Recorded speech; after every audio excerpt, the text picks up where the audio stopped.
Dok sva deca širom sveta za Božić očekuju iznenađenja, slatkiše, slaniše, Marko ima samo jednu želju, a to je život bez bola.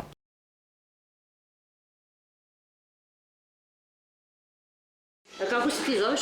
Marko.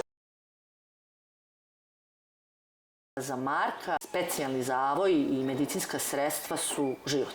Svaki dan ga previjamo, to bi trebalo da bude 2 puta dnevno. Kada imamo materijala, samo previjanje traje pa 2 sata, zavisnosti koje su veličine rane u tom trenutku. Pošto na nogama nema prstiće, spojeni su prstići, ali je krenuo i na šace, eto tako odjednom i to ide tako tom brzinom. Sve isto radiš, ali se ništa se ne poboljšava. Recimo, juče smo imali probleme, on je dosta plakao i vrištao zato što ga to jako boli dok se previja i onda je u jednom trenutku kad se to sve završilo, on je meni rekao kao mama neću više da plačem.